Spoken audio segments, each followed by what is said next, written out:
Fala galera, tudo bem com vocês? Salve, salve. Professor Everton Seixas Cardoso, professor de História, tudo bem com vocês? E hoje nós iremos continuar falando sobre a Era das Revoluções e vamos falar de uma revolução muito importante que vai estremecer todas as bases do continente americano. Estamos falando da Revolução Americana, também chamado a Independência dos Estados Unidos. Esse capítulo que está no livro de vocês, que é dividido em duas partes, que vai da independência até a Guerra Civil Americana, será dividido em duas aulas. Primeiro, a gente vai falar sobre todos os fatores, o que levaram à independência dos Estados Unidos. E depois, na segunda aula, vamos falar de uma guerra civil entre o Sul contra o Norte, questões econômicas, questões escravagistas, para a gente poder concluir esse capítulo. Então, hoje a gente vai falar sobre esse processo da independência dos Estados Unidos. Vamos lá.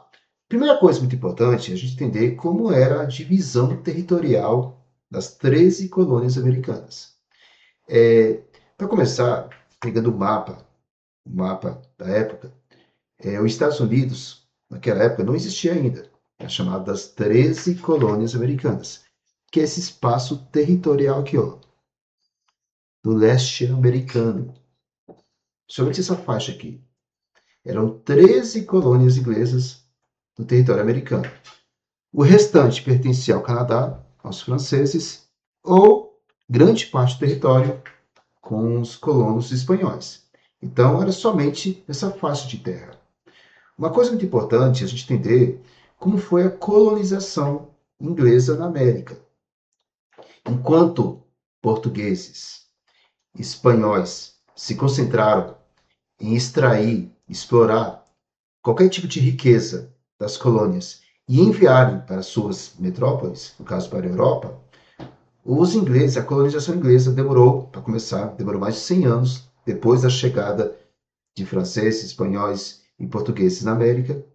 E muitos desses ingleses que chegaram na América, os primeiros colonos, na verdade eram puritanos, eram protestantes que eram perseguidos, não se sentiam muito à vontade na Inglaterra e resolveram criar um novo território para eles. Mas ainda, sob a tutela da coroa inglesa. E muitos desses protestantes viajaram e migraram e criaram as primeiras colônias inglesas na América. Filadélfia, em Boston. E com o tempo, a coroa inglesa, querendo aumentar o seu espaço, começou a mandar ingleses mesmo para povoar e buscar novas riquezas dentro do território americano. A colonização inglesa na América foi um pouco diferente do formato de espanhóis, portugueses, franceses e até holandeses na América. Os ingleses davam uma certa liberdade para eles. Porque muitos desses colonos, quando chegaram aqui, eles vieram para ficar, para morar. Diferente do que aconteceu na América Espanhola e na América Portuguesa, onde muitos colonos iam para buscar uma riqueza com o objetivo de voltar, retornarem para a Europa. Ah, eu vou lá explorar, nem que eu fico rico, depois eu volto para a Europa. Aqui não. Muitos vieram para ficar, para morar. Os protestantes vieram para ficar, para morar. Os primeiros protestantes, quando chegaram, entraram em contato com os povos nativos, indígenas da América do Norte, os colonos britânicos, os protestantes chegaram famintos e muitos deles receberam ajuda e eles começaram a caçar um animal típico da região, que era o peru, e fizeram um grande banquete. Aí nasceu o Dia de Ação de Graças, agradecimento a Deus por ter chegado na região e serem bem-sucedidos. Um dos feriados mais importantes dos Estados Unidos, o Dia de Ação de Graças. Então, esses colonos se instalaram e começaram a buscar um crescimento e um desenvolvimento da região, porque eles vieram para ficar, eles vieram para morar. Eles tinham uma certa liberdade política para tomar decisões, tinham uma certa liberdade econômica para poder negociar com outras regiões. Diferente do Brasil e da América Latina, colonizada pelos espanhóis, eles não tinham liberdade política, tinham que aceitar todas as decisões vindo da coroa lá na Europa e não tinha liberdade econômica. Só podia negociar com sua metrópole. Então, se você pegar, por exemplo, o Brasil, só podia negociar com Portugal. Só podia comprar e vender produtos para Portugal. A América Latina, dos espanhóis, só podia negociar com a Espanha, com a coroa espanhola. e aceitar as decisões que vinham da Europa. Diferente das colônias inglesas, que tinham uma certa liberdade. Para vocês terem uma ideia, os colonos criaram o chamado comércio triangular. Eles produziam uma certa quantidade de produtos. E naquela época, o comércio era muito de troca. Não era um comércio de você usar o dinheiro. Tinha sim o uso de moedas, mas era um comércio de troca. Então, o que você produzia, você trocava com outros produtos, conforme sua necessidade. E os colonos criaram esse comércio triangular, com africanos e com vários países e ilhas da América Central. E trocavam produtos. Muitas vezes por armas, por escravos, produtos alimentícios, têxtil, etc. E isso fortaleceu o desenvolvimento das colônias inglesas, porque se eu tenho liberdade, eu tomo minhas decisões, eu crio pessoas que acabam organizando todo esse movimento, pessoas que têm grande poder de voz, e assim fortalece, tanto politicamente como economicamente, buscando novos produtos. Muitas vezes, que nem no caso do Brasil, você podia comprar produtos portugueses, não tinha acesso a produtos de outros países. Isso te enfraquece economicamente. Então, isso acabou fortalecendo tanto o poder político como o poder econômico das 13 colônias inglesas na América. Mas o que acontece? Com a chegada do rei George III, onde ele assume a coroa lá na Inglaterra, e vai criar uma série de medidas que vai enfraquecer a colonização inglesa na América. Primeiro, chamadas leis ou taxas abusivas. Primeiro, a gente vai ter a lei do selo, depois a lei do chá. O que quer dizer isso? Deixa eu botar aqui para o mapa. Primeiro, a lei do selo. A lei do selo vai afetar muito essa questão aqui, ó, do comércio triangular. Como assim? Imagine vocês. Todos os produtos que vocês compram têm uma marca, tem um selo. Olha que coisa mais bonita isso aqui, ó. Isso aqui eu acho que é o símbolo, o selo, a marca mais bonita que eu já conheci. E tenho certeza que vocês pensam igualzinho. Então, todo produto que você compra tem uma marca. Uma camisa, um copo, celular, etc. Isso mostra que, essa marca mostra quem foi o criador, ou o detentor dos direitos do produto. E assim ele ganha dinheiro em cima dessa marca. Se você consome, você acaba pagando para o dono da marca. No caso do comércio triangular, os próprios colonos criaram sua marca independente, tá? A coroa inglesa. Agora imagine vocês, quando o rei George assume, ele simplesmente quer acabar com a marca, com o selo criado pelos próprios colonos e obrigar o uso da marca da Inglaterra, da coroa inglesa. E ainda, como um símbolo da Inglaterra, há uma cobrança de imposto em cima do que você vende, que vai direto para a coroa inglesa.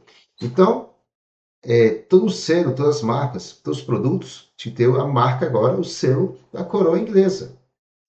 E ainda a coroa inglesa recebia uma quantia, porque está usando a marca inglesa. Você não podia mais usar a sua marca. Essa é a lei do selo. Olha só. A segunda lei, a lei do chá, obriga que os colonos não fiquem buscando o chá de outros lugares, somente o chá inglês. Aqui no Brasil, nós temos um costume muito grande de tomar um café, né? Um cafezinho, tudo. Mas lá, o costume maior era o chá. E os colonos buscavam chá em outras regiões, através do comércio triangular, trocando por produtos que eles produziam e pegando chá. Só que o rei Jorge, querendo acabar com isso, obriga que ele somente compre o chá inglês.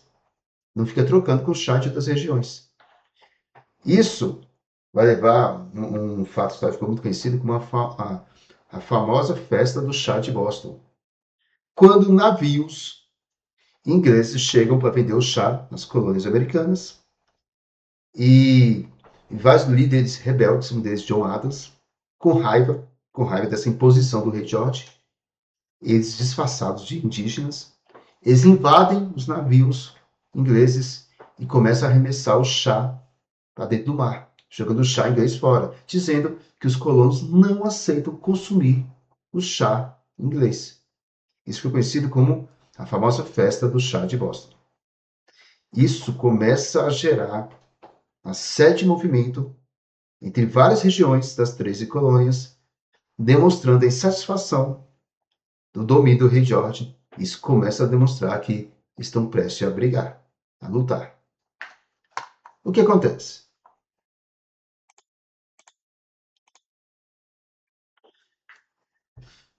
A Inglaterra vai entrar numa guerra chamada a Guerra dos 7 Anos. Mas, professor, naquela época o povo era muito criativo, né? Tinha a Guerra dos 100 Anos, que durou mais de 100 anos. Depois teve a Guerra dos 30 Anos, foi uma guerra europeia. E agora a Guerra dos 7 Anos, que é uma guerra também na Europa. É uma rivalidade entre ingleses contra franceses, simplesmente para ver quem ia controlar as regiões comerciais ali na Europa. Só que essa guerra entre ingleses e franceses, lembrando que a rivalidade entre Inglaterra e França era histórica, assim como Brasil e Argentina, China e Japão, entre outros. É uma rivalidade histórica. E ingleses e franceses brigando lá na Europa por uma região comercial, e essa guerra acaba chegando, gente, na América. Olha só, uma guerra europeia que chega na América. Lembrando que esse território aqui ó, do Canadá era um território francês. E esse conflito acaba chegando na América, onde o rei George obriga que os colonos entrem em conflito e acaba brigando contra colonos franceses. Ó, eu obrigo você a lutar contra os colonos franceses. Uma guerra na Europa, mas acaba chegando na América. E ainda o mais absurdo, que como a guerra gerou uma série de custos para a coroa britânica, para a coroa inglesa, o rei George obriga que os colonos paguem e arquem com esses custos.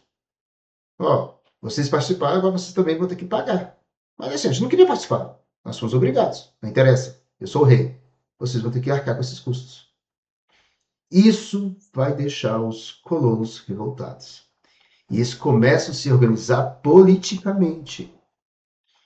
Antes de estourar a guerra, eles começam a se organizar politicamente.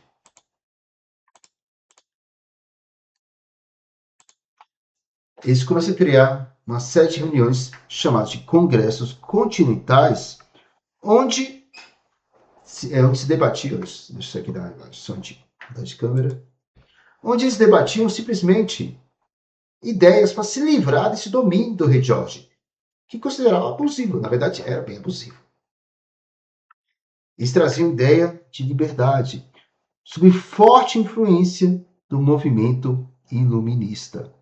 O movimento iluminista que a gente estudou na aula passada eram ideias revolucionárias que criticavam esse modelo que a gente chama de hoje de antigo regime, mas um modelo onde você tem um rei absolutista concentrando todos os poderes nas suas mãos, onde você não dá liberdade comercial, não dá liberdade política, não dá participação política. Essas ideias, principalmente que veio de John Locke lá da Inglaterra, ajudou a influenciar vários líderes aqui nas 13 colônias. Entre eles, George Washington, que foi o líder do general do exército dos rebeldes, Benjamin Franklin e Thomas Jefferson, que ajudaram a construir o documento que vai ser a Declaração de Independência dos Estados Unidos, John Adams, que vai ser o segundo presidente dos Estados Unidos. Então, essas ideias iluministas vão chegar nas 13 colônias, são ideias revolucionárias e traz uma noção de liberdade política e liberdade comercial.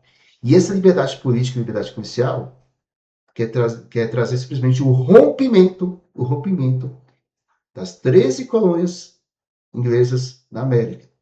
Quer dizer, se afastar de vez do domínio inglês, do controle do governo do rei George III da Inglaterra.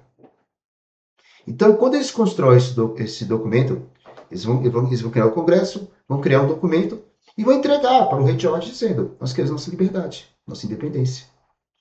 E qual foi o resultado disso? O rei George não aceitou. Como assim, sua independência? E assim estoura a guerra. Vai estourar a guerra da independência dos Estados Unidos. Então, gente, Esse Congresso Continental vai reunir vários líderes locais, eles vão criar um documento e vão entregar dizendo que a independência. A Inglaterra não aceita, e assim começa uma grande guerra, a Guerra da Independência dos Estados Unidos, que vai durar 7 anos. E nessa guerra, gente, na Guerra da Independência, o exército inglês era considerado o exército mais bem treinado da época. Era uma época que a arma de fogo estava sendo utilizada no campo de batalha, então você tinha as grandes espingardas, que davam um tiro só, tinha uma faca bem na ponta, se você errasse o tiro, você ia correr para tentar furar, você ia com um lance para tentar furar seu inimigo, tinha que carregar rapidamente, colocava lá a pólvora, botava lá a bala de chubinho, dava um tiro, pá, depois tinha que trocar, botar de novo, ou eu usava como lança. E o que acontece é que o exército inglês era muito bem treinado, e o exército americano não tinha essa prática. A guerra durou 7 anos, e o começo do conflito foi um desastre para os colonos. Os ingleses deram uma surra. Imagina uma partida de futebol, no primeiro tempo você sai perdendo de 3-0. Você sai de 3-0. Trai Inglaterra contra os Estados Unidos jogando, a Inglaterra com Harry Kane, entre outros lá, mete 3 gols no primeiro tempo. E agora o que eu faço? Aí tem a ajuda francesa. Vou dizer que o Mbappé e o Dembélé entraram no time dos americanos e no segundo tempo vai dar a virada. Vai ficar 4-3. O que acontece? Os franceses tinham muito interesse em aumentar suas relações comerciais com as 13 colônias. Lembrando que França e Inglaterra são rivais, são inimigos históricos. São rivais. E como a França viu que a Inglaterra estava lutando lá nas 13 colônias, e as 13 colônias querendo sua independência, a França falou, ó, eu te dou armas, navios e treinamento militar em troca de relações comerciais. Os colonos aceitaram. Estava levando uma goleada, uma lavada, aceitaram essa ajuda francesa. E assim os franceses começaram a treinar, deram armas, as baionetas, deram canhões, baionetas, canhões e também navios. E assim, gente, a guerra começa a dar uma virada. Os colonos começam a vencer o forte exército, muito bem treinado, o forte exército inglês. E eles conseguem vencer a guerra, gente. Os colonos conseguem vencer a guerra. Depois de 7 anos de conflito, eles vencem a guerra. E aquela declaração de independência que eles entregaram para o rei George, ele é obrigado a aceitar. Ele reconhece a independência dos Estados Unidos, depois de 7 anos de luta. E assim, a gente vai ter exatamente a criação da Constituição Americana, em 1787. A primeira bandeira dos Estados Unidos, criada por eles, que tem, você vê até o formato das estrelas, é diferente do formato que nós temos no modelo atual americano. Eles mudaram isso, mas a independência dos Estados Unidos nasceu com essa bandeira aqui, diferente. Então, até a bandeira que eles criaram na época, com esse formato um pouquinho diferente, e assim criaram a Declaração de Independência, em cima de ideias iluministas. E assim você vai ter o nascimento de um país. As 13 colônias vai se chamar Estados Unidos da... Será que, professor? Deixa eu escrever aqui. Da América. Que nós chamamos de ELA. E eles usam a sigla USA. Então, gente, você tem o nascimento de um novo país. Que é somente com essa faixa territorial aqui, ó, pequenininha. Nações desse tamanho aqui. Para depois começar a expansão para o oeste.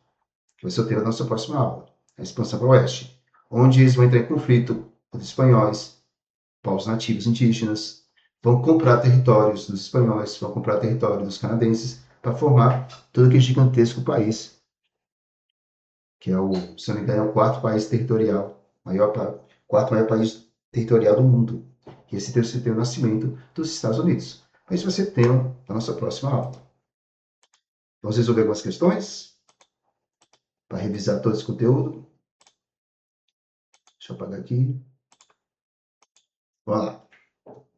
Questão 1. Explique de que maneira as ideias iluministas contribuíram para fomentar a crítica ao governo inglês. Lembrando que o governo inglês é baseado no que nós chamamos de antigo regime.